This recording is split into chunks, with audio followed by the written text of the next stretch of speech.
बिस्मिल्लाहिर्रहमानिर्रहीम अस्सलाम वालेकुम। आज मैं आपके साथ जो है पुदीने की चटनी और अनारदाने की चटनी की रेसिपी शेयर करने वाली हूँ। तो फ्रेश मैंने जो है वो ले लिया है पुदीना और सब्ज़ धनिया, अदरक का पेस्ट जो पहले से मेरे पास स्टोर है, लहसुन का भी, और अनारदाने को मैंने अच्छे से जो है वॉश कर लिया ताकि जितनी भी इसमें धूल मिट्टी है वो दूर हो जाए, रिमूव हो जाए।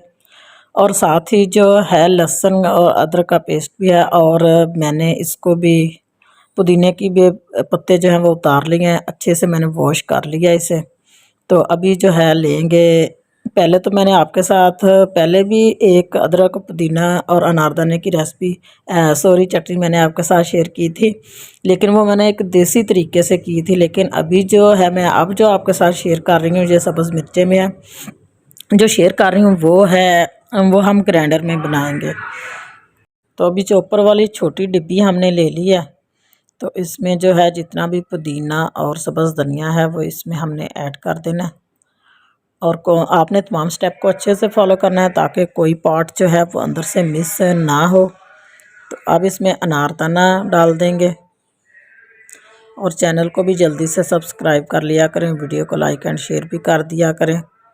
सब्ज़ मिर्चें 4 से 5 मैंने ली थी, ये भी हमने ऐड कर दी। अच्छा, ये पेस्ट पहले से रेडी है, इसे हम एंड पे डालेंगे, अभी नहीं डालना, इसे साइड पे कर देंगे। तो अभी जो है इसमें स्पाइसी मसाला जात जो है वो ज़्यादा तो हमने ऐड नहीं करने, वो इसलिए क्योंकि हमने इसे लॉन्ग टर्म के लिए इस चटनी को फ्रीज़ करना है। तो इसलिए इसमें नमक, थोड़ा सा नमक ऐड कर लेंगे, और थोड़ा सा जो है इसमें गरम मसाला जो रोस्ट किया हुआ और कुटा हुआ मोटा मोटा सा जो कुटा होता है वो वाला इसमें मैंने ऐड किया। इसके अलावा और कोई चीज़ मैं ऐड नहीं करूँगी। तो अभी जो है इसे जल्दी से जो है पीस लेंगे, अच्छे से ग्राइंड करना है, क्योंकि इसमें अनारदाना है तो अनारदाने को ग्राइंड करने में काफ़ी टाइम लग जाता है। तो आपसे यही रिक्वेस्ट है, प्लीज़ चैनल को सब्सक्राइब कर दिया करें, वीडियो को लाइक एंड शेयर ज़रूर कर दिया करें, और साथ ही बेल आइकन को भी प्रेस कर दिया करें ताकि मेरी आने वाली हर वीडियो का नोटिफिकेशन आपको मिल सके। तो ये देखें अभी इसकी कंडीशन। तो अब जो है इसमें लहसुन का पेस्ट और अदरक का पेस्ट ये दोनों हमने ऐड कर देने हैं एंड पे, और जो है 1 से 2 मिनट मज़ीद जो है इसको ग्राइंड करेंगे।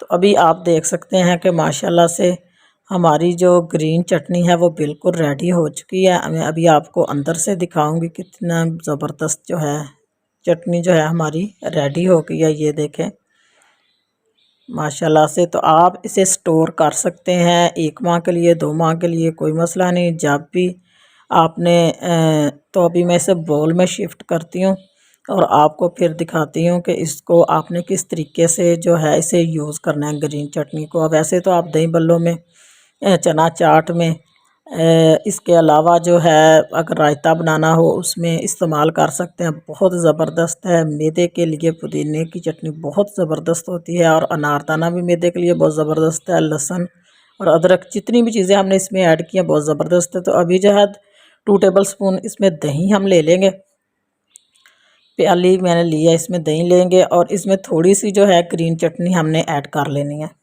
जब भी आपको ज़रूरत पड़े थोड़ी सी ग्रीन चटनी लें, दही में या दही बल्लों में या चना चाट में किसी चीज़ में भी आप ऐड करें। तो इस तरह मिक्स करके तो आपका रायता बिल्कुल रेडी हो जाएगा। मज़ीद जो है इसमें स्पाइसी मसाला या जो भी चाट मसाला या जो भी आप इसमें ऐड करना चाहे वो इसमें ऐड कर सकते हैं, कोई मसला नहीं।